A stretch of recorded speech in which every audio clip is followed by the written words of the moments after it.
Master minds commerce చదవాలనుకునే 10th inter విద్యార్థుల తొలి ఎంపిక.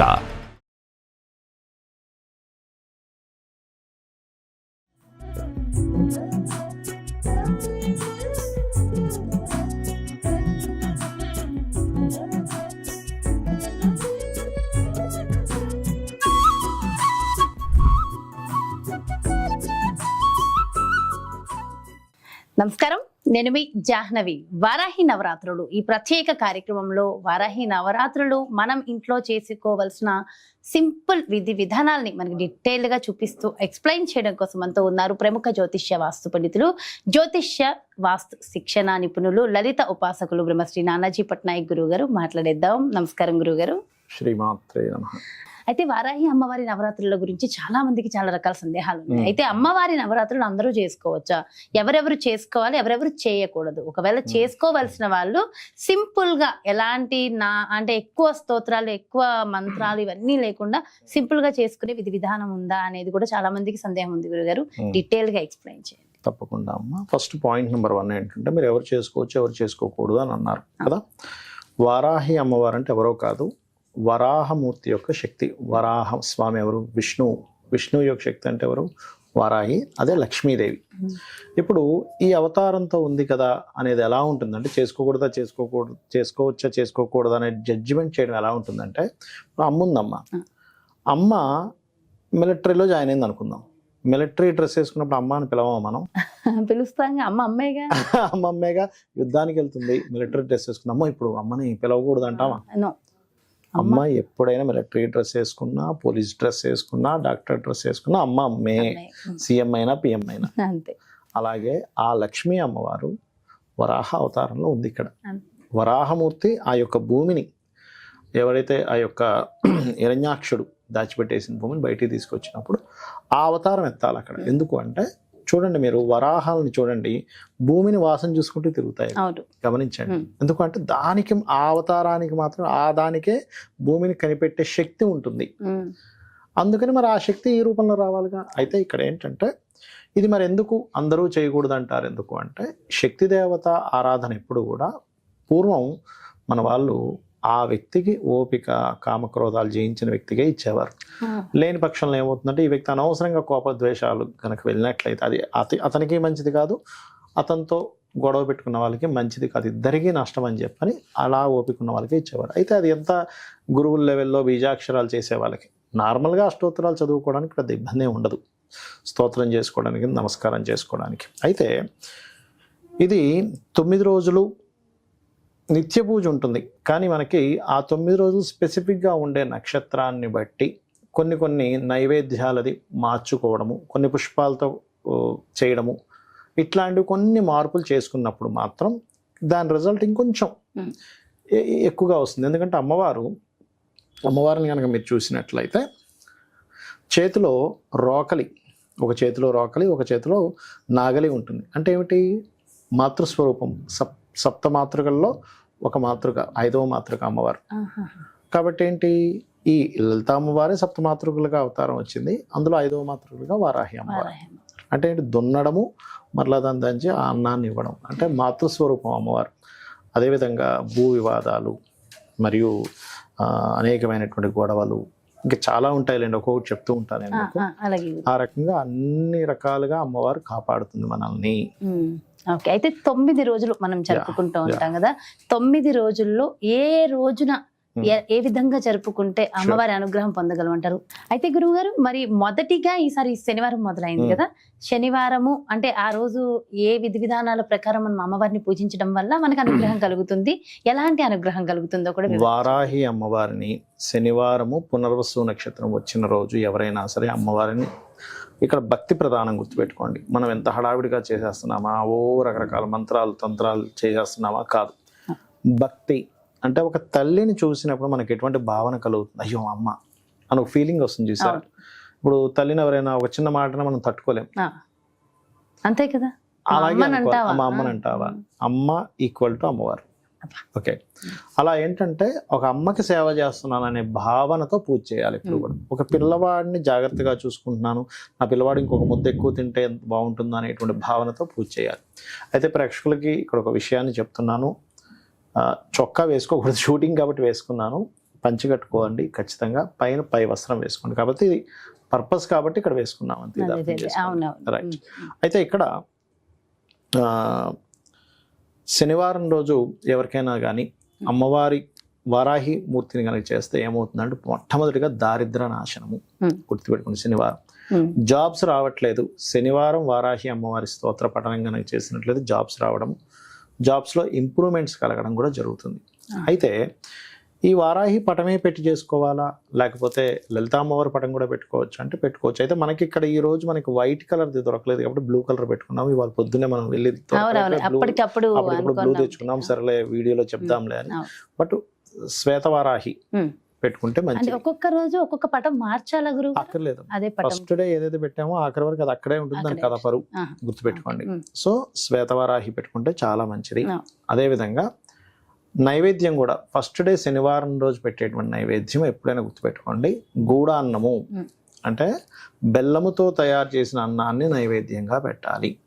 పెట్టినట్లయితే వీళ్ళకి శని సంబంధించిన దోషాలు ఉంటాయి, శని మహర్దశ నడుస్తున్నా లేకపోతే శనికి సంబంధించినటువంటిది ఏదైతే ఉంటుందో గోచారి శని, వీటికి సంబంధించిన దోషాలు కూడా అమ్మవారు మనకి ఆ ఇబ్బంది పడకుండా కాపాడుతుంది, మన కర్మని తగ్గిస్తుంది. ముఖ్యంగా ఏంటంటే పుణ్య ఫలితాన్ని ఎక్కువగా ఇస్తుంది అమ్మవారి గంధంతో కనుక పూజ చేసినట్లయితే. ఈ రోజు ప్రత్యేకంగా బెల్లము నైవేద్యము లేదా బెల్లముతో చేసిన పదార్థాన్ని నైవేద్యంగా ఎక్కువ గంధంతో పూజ చేయాలి శనివారం నాడు. అప్పుడు ఏమవుతుంది, గంధంతో సేవించడం వల్ల, అంటే నిత్యము 9 days గంధంతో సేవించాలి. అది కాకుండా వస్త్రాలు కూడా దీక్ష తీసుకునేవారు గంధం రంగు డ్రెస్సే వేసుకుంటారు, ఎందుకంటే గంధం భూమికి సంకేతం, భూమికి సంకేతం వేసుకుంటారు. కొన్ని ప్రదేశాల్లో వారాన్ని బట్టి డ్రెస్ కూడా వేసుకునే వాళ్ళు ఉంటారు. బట్ ఫైనల్ గా గంధం రంగు వేసుకోవడం మంచిది. కొంతమంది ఏం చేస్తారంటే శనివారం చేసేటప్పుడు నీలం రంగు ఇట్లా కూడా వేసుకుంటారు. బట్ ఏంటంటే గంధం ఈజ్ బెస్ట్. అదే విధంగా ఈ శనివారం రోజు చేసేటప్పుడు పర్టికులర్ గా ఏంటంటే పత్రములు కూడా కొన్ని డిఫరెంట్ పత్రాలతో కూడా పూజిస్తారు. అప్పుడు కూడా వీళ్ళకి లక్ష్మీ ప్రాప్తి కలుగుతుంది, శని దోషాలు పోతాయంటూ ఉంటారు. అదొకటి చేసుకోవాలి. అండ్ అదేవిధంగా మరొకటి ఏంటంటే ఈ శనివారం నాడు మరింత ఎక్కువ దోషం ఉందండి, మాకు చాలా దారిద్రం అనిపిస్తున్నాం అనుకునేటప్పుడు బెల్లం అన్నాన్ని ఎక్కువగా నైవేద్యం పెట్టి దాన్ని పంచమని చెప్తారు.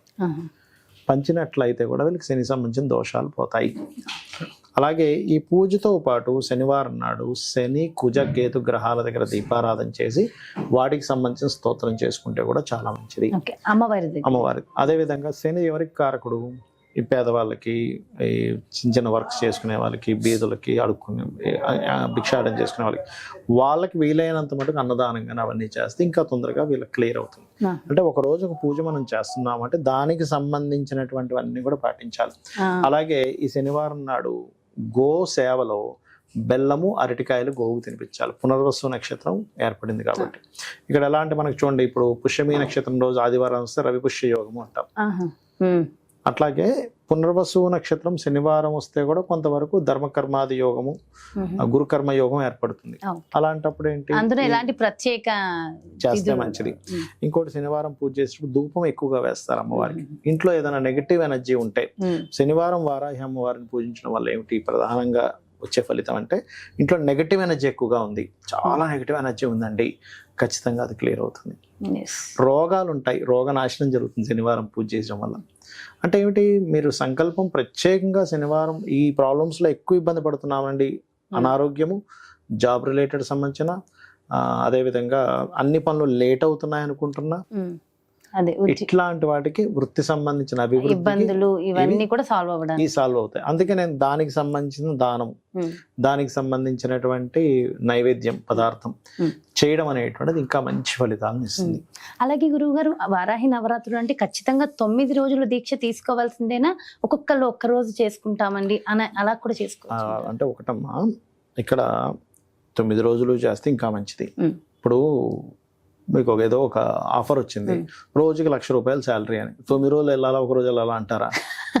9 రోజులు వెళ్తానండి అంటారు. అంతే కదా. ఈ పూజ చేయడం అనేది ఏంటంటే ఎంతో పుణ్యం ఉంటే కానీ మనం పూజ చేయలేము. వీలైనంత మటుకు 9 రోజులే చేసేసేయాలి. ఇంకా కుదరలేదు, అనారోగ్యంతో ఉన్నాడు, లేకపోతే స్త్రీలు కొంచెం ఇబ్బంది ఉంటుంది వారికి, ఆ 5 days చేయలేరు, ఆఖరి 3 రోజులు చేస్తారు, లేకపోతే ఇంకోటి ఏదో ఊరు వెళ్తారు, ఆ అవసరం బద్ది, అప్పుడు దట్ ఈస్ డిఫరెంట్ కేస్. ఇప్పుడు మీరు రోజుకి ₹1,00,00,000 ఇస్తామండి, మీకు ఈ షూటింగ్ కి అంటే ఏ హీరోయిన్ వద్దంటాడు. అదే కదా, ఎందుకు వదులుకోవడం, ఒక రోజు ఎందుకు చేయడం, 9 రోజులు చేస్తానండి. చేస్తా ఉంటారు. దానికంటే అసలు కొన్ని గొప్పగా లక్షల చెప్పారు గురువు గారు. కోట్ల రెట్లు ఎక్కువ అమ్మవారి పూజ. కరెక్ట్. అయితే ఒకసారి మరి పూజా విధి విధానం కూడా తప్పకుండా. ఇక్కడ ఏంటంటే మనకి ఏ మంత్రము తంత్రము చేయడం రాదు అనుకున్నప్పుడు కూడా సింపుల్ గా చేసే విధానం చెప్తాను. ఎందుకంటే అందరికీ రాదు, నాకు అర్థమైంది. ఎందుకంటే చాలా మంది ఏమంటే నేను వీడియోలు చూస్తుంటాం, కానీ అందులో రకరకాలు అంటుంటారు, అది నాకు నోరు తిరగదు, ఆ నోరు చేయాలనుంటుంది, కానీ అలా అనేటప్పుడు ఏం తప్పు పలుకుతానేమో అని భయం వేస్తుంది అంటూ ఉంటారు. ఇక్కడ ఒకటే మీకు ఇక్కడ చెప్తాను. ఫస్ట్ ఆఫ్ ఆల్ ఏంటంటే ఎప్పుడు కూడా మనం పూజ చేసేటప్పుడు దీనికి ఒక ప్యాటర్న్ ఉంటుంది. మొట్టమొదటిగా గణపతి పూజ చేయాలి ఇప్పుడు కూడా.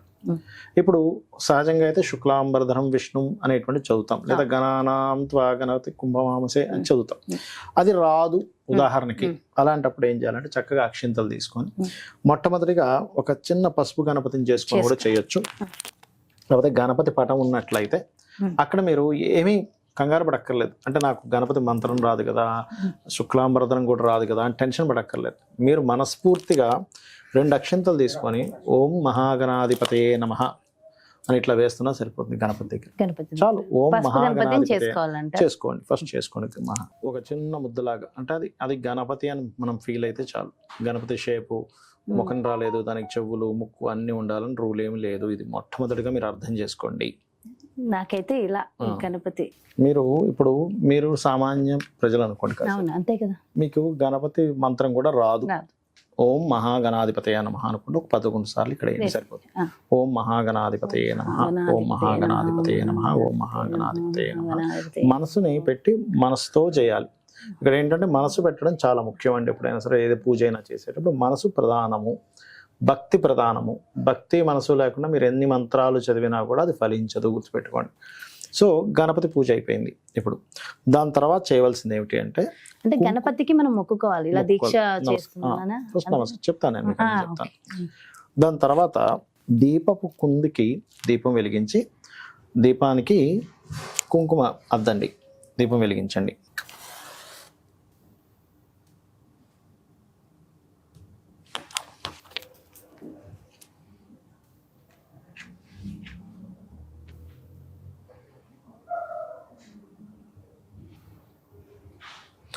మొట్టమొదటిగా గణపతికి మహాగణాధిపతయ నమః అనుకున్న తర్వాత దీపాన్ని వెలిగించాలి. దీపం వెలిగించి ఒకసారి ఆ యొక్క దీన్ని కూడా చూపించేసి అక్కడ పెట్టేసిన తర్వాత మీరు ఎప్పుడు కూడా గణపతి పూజ తర్వాత దీపారాధన, దీపానికి ఒక్కసారి నమస్కారం చేసుకొని అక్షింతలు, కుంకుమ అంటించడం, కుంకుమ పెట్టండి దీపానికి. కుంకుమ పెట్టి నమస్కరించుకోవాలి. దీపం కూడా సాక్షాత్ స్వామివారి అమ్మవారి స్వరూపమే అని చెప్పి భావిస్తూ పెట్టాలి. అంటే మీకు ఆ భావన కలగాలి. ముఖ్యంగా ఎప్పుడు కూడా పూజ చేసేటప్పుడు భావన చాలా ముఖ్యము, గుర్తుపెట్టుకోండి. గణపతి పూజ, దాని తర్వాత దీపారాధన, దాని తర్వాత ఏం చేయాలనేటువంటిది కూడా చెప్తాను. అయితే ఇక్కడ ఎప్పుడు కూడా దీపానికి దండం పెట్టుకోండి. దీపం కుంకుమ పెట్టిన తర్వాత దండం పెట్టుకున్న తర్వాత ఆచమనం చేయాలి. ఓం కేశవాయ స్వాహ, నారాయణాయ స్వాహ, మాధవాయ స్వాహ అంటాము. కేశవ నామాలు మొత్తం వచ్చు. ఓం గోవిందాయ నమః, విష్ణవే నమః, మధుసూదనాయ నమః అని అన్నీ వస్తే అన్నీ చేయొచ్చు. లేవంటే అన్నీ రావు అనుకుంటే నారాయణ నారాయణ అనుకున్నా సరిపోతుంది. నారాయణ నారాయణ నారాయణ నారాయణ అనుకున్నా అంటే ఇప్పుడు అందరికీ అన్నీ రావు కాబట్టి చెప్తున్నా ఇది ప్రత్యేకంగా. సో ఆ నారాయణ నారాయణ అనుకుంటూ చేసిన తర్వాత కొన్ని అక్షింతలు తీసుకోండి. వాసన చూసి ఎడమ చేతి నుంచి పక్కకు పడేసేయండి. ఎందుకు చేస్తారు ఇది అంటే మన లోపల తెలియకుండానే మనకి చుట్టుపక్కల కానీ మన లోపల కానీ ఒక తామసత్వ గుణాన్ని, అదేవిధంగా మనలో ఉండే నెగటివ్ ఎనర్జీ వాసన చూసి పక్కన పడేసినప్పుడు ఏమవుతుందంటే అది పోతుందన్నమాట. ఒక పాజిటివ్ ఎనర్జీ రావడానికి వాసన చూసి పక్కన వేస్తారు. చాలామంది ఎందుకు వాసన చూస్తారు అనుకుంటుంటారు. అలాగే వాసన చూసి అక్షింతలు వేసిన తర్వాత ప్రాణాయామం చేయాలి. ఇలా ముందు ఎడమ ముక్కు నుంచి తీసుకొని, కొంతమంది ముక్కు నుంచి కూడా తీసుకుంటారు, బ్లాక్ చేసి మళ్ళీ వదలం ప్రాణాయామం చేయాలి. ఎందుకు ప్రాణాయామం చేస్తామంటే మనకి నెగిటివ్ ఎనర్జీ అనేటువంటిది ఇంకా ఏదైనా లోపల ఉన్నా కూడా మనం పూజ చేస్తున్నప్పుడు ఎక్కడ ఏ ఆటంకం కలగకుండా ఉండడానికి ఒక పాజిటివ్నెస్ని ఇస్తుంది ప్రాణాయామం కూడా. అందుకని ప్రాణాయామం చేయాలి. దాని తర్వాత ప్రాణాయామం చేసేటప్పుడు కూడా మనసులో ఏదైనా అనుకోవాలా అంటే అమ్మవారిని శ్రీమాత్రే నమః అనుకోవచ్చు, లేదా నారాయణ నారాయణ అనుకున్నా కూడా సరిపోతుంది. ఎందుకంటే ఎందుకు నారాయణ నారాయణ నారాయణ చెప్తారు. అమ్మవారు ఎవరు? లక్ష్మీదేవి. నారాయణ మంత్రం ఎక్కడ ఉంటే లక్ష్మీదేవి అక్కడే ఉంటుంది, స్థిరంగా ఎక్కడికి పోదు. కాబట్టి ఓకే. అలాగే ఇది అయిన తర్వాత సంకల్పం చెప్పుకోవాలి. సంకల్పం అంటే అందరికి మంత్రోత్సంగా రాదు. అమ్మ నేను నీకు పూజ చేస్తున్నాను, నాకు ఇప్పుడు ఉన్నటువంటి ఇబ్బంది ఇది ఉంది, మీ గోత్రము నామము చెప్పుకొని, ఇప్పుడు మీకు గోత్రం నామం తెలిసిన వాళ్ళు ఉంటారు, గోత్ర నామం తెలియని వాళ్ళు కూడా ఉంటారు కొంతమంది. గోత్రం తెలుసు, నామం తెలుసు, నక్షత్రం తెలుసు అనుకోండి, అవి చెప్పుకొని అమ్మ నేను నీకు భక్తి శ్రద్ధలతో నేను నీకు ఈ 9 రోజులు పూజ చేస్తాను, నా మనసు పెట్టి నా శక్తి కొలది నీకు పూజ చేస్తాను, నాకు పలానా సమస్యలు ఉన్నాయి, అప్పులుంటే అప్పులు బాధలు, అనారోగ్యం ఉంటే అనారోగ్యం, ఏముందో చెప్పుకోండి అమ్మవారికి. ఎందుకంటే ఇప్పుడు అమ్మని అమ్మ అని ఫీల్ అయితేనే కదా చెప్పుకోగలుగుతాం. ఇక్కడ మళ్ళీ ఇదేంటండి ఇది ఏదైనా బిజినెస్ డీలా ఏం అక్కర్లేదు, చెప్పుకొని అక్షింతలు అక్కడ వేయండి చెప్తాను.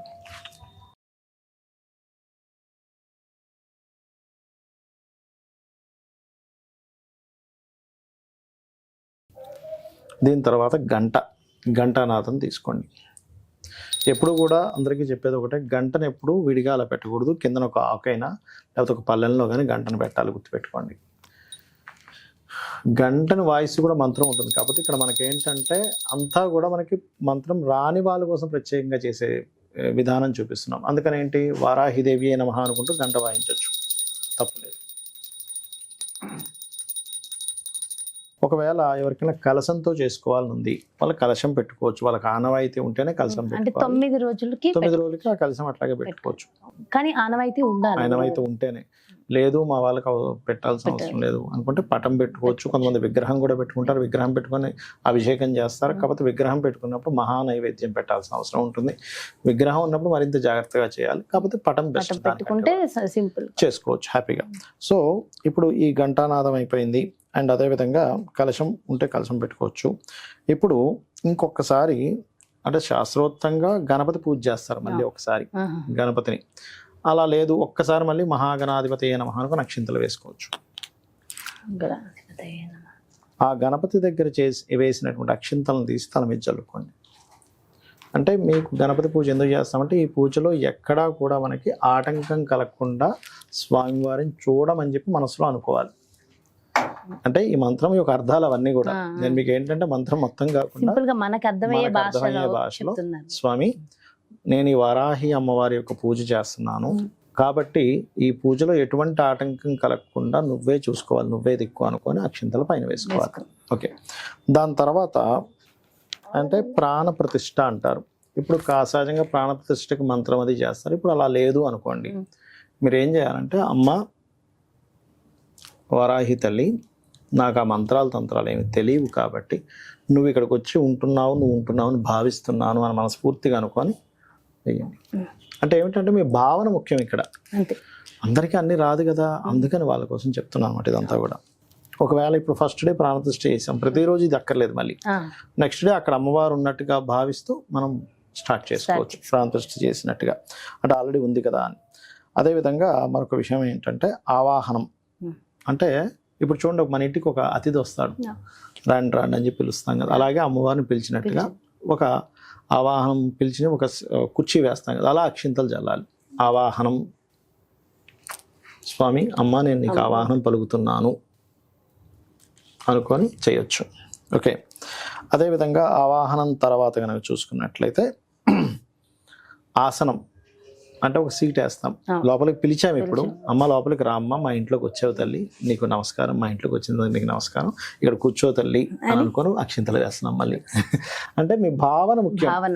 మీకు ఆ మంత్రం చదివి భావన అర్థం తెలియలేదు అనుకోండి, ఇప్పుడు మీకు ఏమవుతుంది మనసులో, అమ్మవారు వచ్చింది, గణపతిని నేను తలుచుకున్నాను, అమ్మవారు వచ్చింది, ఇప్పుడు ఇక్కడ కూర్చుంది అనేటువంటి భావన కలుగుతుందిగా, అలా అనిపిస్తుంది కదా. దాని తర్వాత పాఠ్యం సమర్పయామి అంటారు మనకు పూజలో. అంటే ఏమిటి, పాదాలు కడుగుతాం. ఇప్పుడు మన ఇంటికి ఎవరైనా గెస్ట్ వస్తే వాటర్ ఇస్తాం, కాలు కడుక్కోండి, చేతులు కడుక్కోండి అని. అలా ఏంటంటే ఇక్కడ అమ్మవారికి కూడా ఏంటంటే కాళ్ళు కడుగుతున్నాం అనే భావంతో నీట్గా ఉంది. ఈ నీరు అది ఆచమనం చేసిన వాటర్ కాకుండా సపరేట్ వాటర్ తీసుకోవాలి. ఇప్పుడు అందుకే 2 కలశాలు పెట్టమన్నారు. అంటే ఏంటి, ఇలా చూపించి పక్కన ఇంకో గిన్నెలో వేస్తారు, ఇలా చూపించి ఆ గిన్నెలో వేసేసేయండి. అంటే కాళ్ళు కడిగినట్టుగా అనమాట.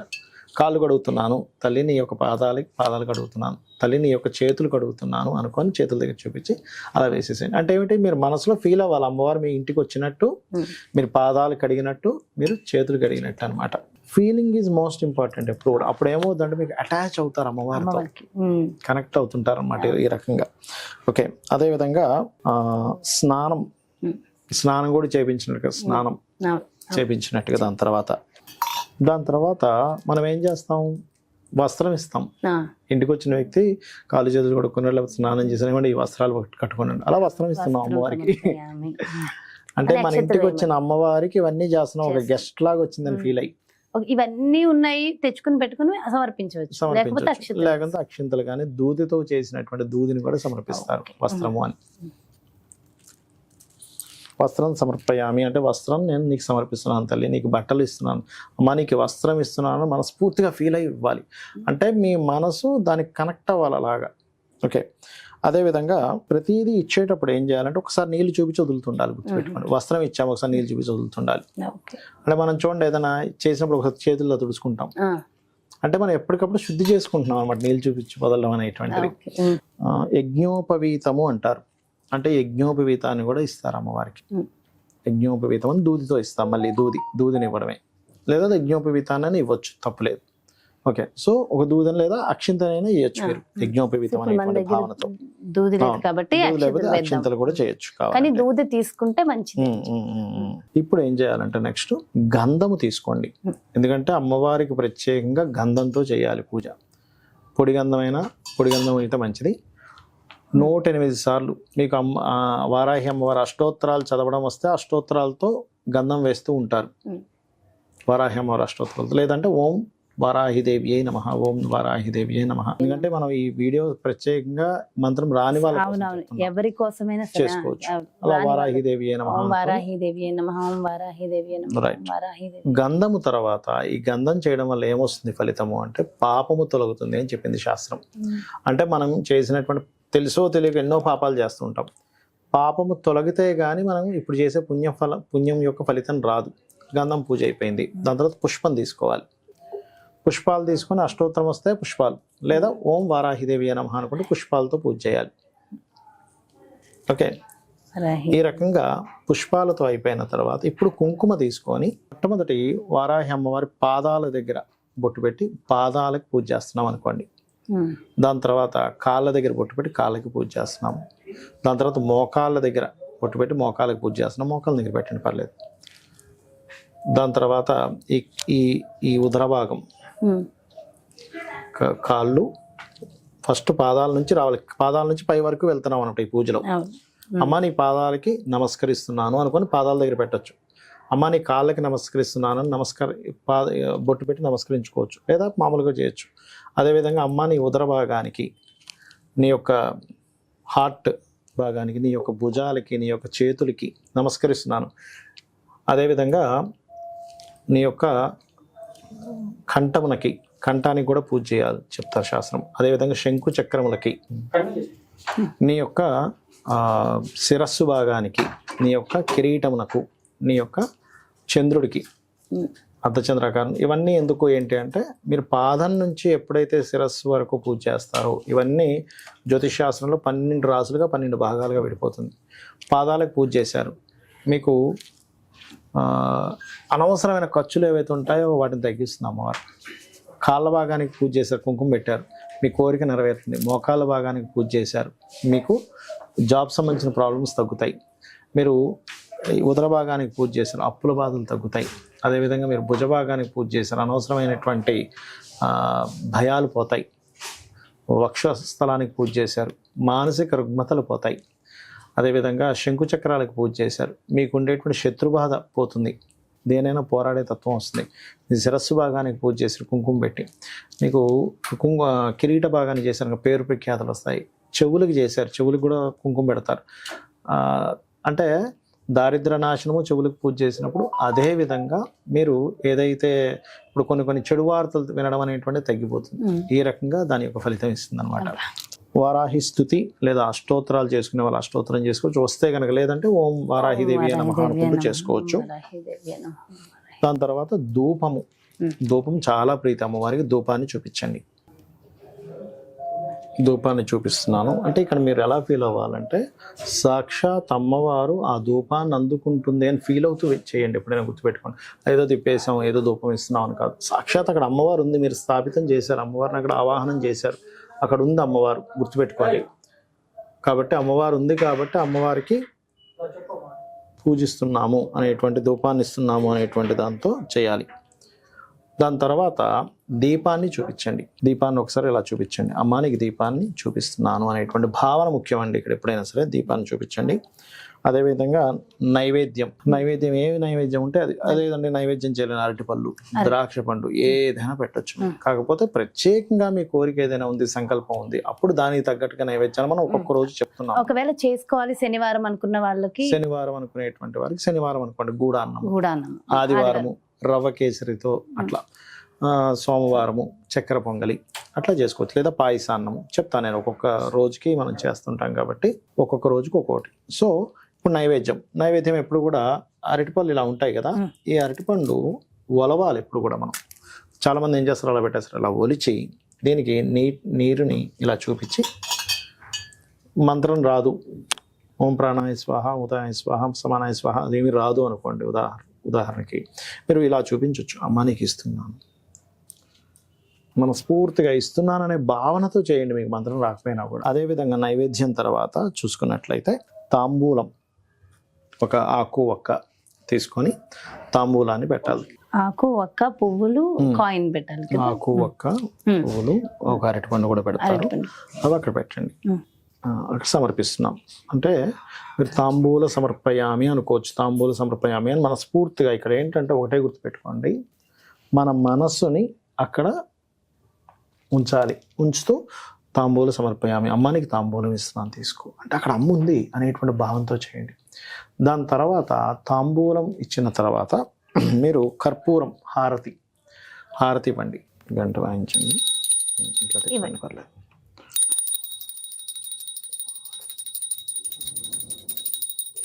హారతి ఇలా తిప్పిన తర్వాత ఇప్పుడు కూడా ఆ వాటర్ ఇవ్వండి. అది ఎప్పుడు కూడా ఇలాగా తిప్పాలన్నమాట. దీనికి ఇలా ఓకే వేసి చూపించాలి. చూపించి మీతో పూజ చేసే వాళ్ళకి చూపించడం, వాళ్ళని హారతి తీసుకోమన్నాం. మనం దాని తర్వాత మనం హారతి తీసుకోవడం చేయాలి. ఎప్పుడు కూడా మీ మనసు అక్కడ లగ్నమై చేయాలి. ఏ పనైనా సరే అప్పుడే కనెక్ట్ అవుతుంది. మనం ఎన్ని ఆర్భాటాలుగా చేసినా సరే అవ్వదు, గుర్తుపెట్టుకోండి. దాని తర్వాత మంత్రపుష్పం చదువుతారు.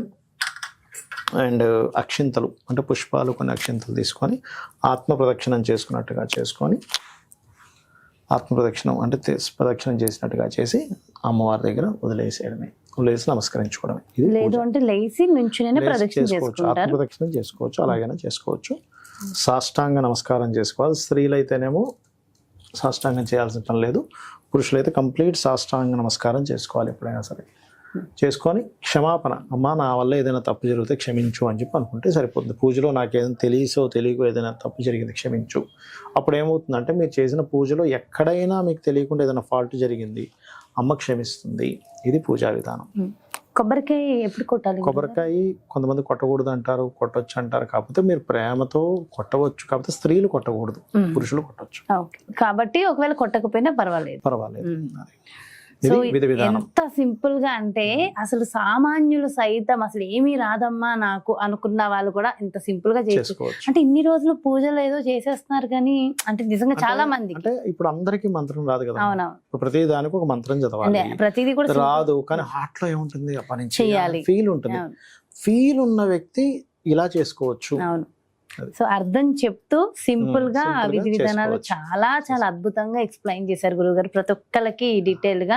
అలాగే మరి కొంతమంది కలశం పెట్టుకునే వాళ్ళు ఒకవేళ పెట్టుకుంటే కలశాన్ని ఏం చేయొచ్చు అంటారు? ఆ కలశం ఆఖరిలో అందులో వాటర్ పోసి కానీ లేకపోతే బియ్యం పెట్టి కానీ చేస్తారు. ఆఖరిలో అది తీసేసిన తర్వాత ఆ బియ్యాన్ని పాయసంగా ఉండి నైవేద్యం పెట్టి అందరూ ప్రసాదంగా తీసుకుంటారు. ఉండి మళ్ళీ నైవేద్యం పెట్టేసి తీసేసుకుంటే. అలాగే ఈ పుష్పాలు ఇప్పుడు అయిపోయింది, పూజ అయిపోయింది, ఈ పుష్పాలు ఏం చేయాలని సందేహం. అవునవును, మొక్కల్లో వేయాలి. మొక్కల్లో వేసి లేదంటే నీటిలో కూడా వేయచ్చు నీటిలో కూడా పారే నీరులో వేయచ్చు, మొక్కల్లో వేయచ్చు, ఎక్కడ పడితే అక్కడ చెత్త డబ్బాలో వేయకూడదు. సో చాలా చాలా సింపుల్ గా డీటెయిల్ గా ఎక్స్ప్లెయిన్ చేశారు గురుగారు, ఎంతో సంతోషంగా ఉంది.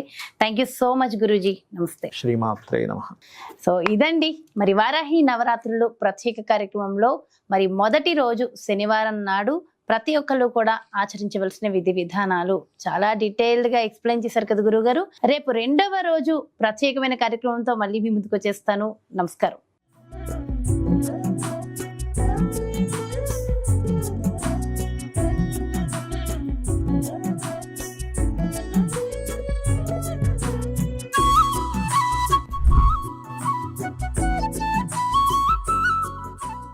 సుమన్ టీవీలో మీ పర్సనల్ అండ్ బిజినెస్ ప్రమోషన్స్ కోసం కింది నెంబర్కి కాంటాక్ట్ చేయండి.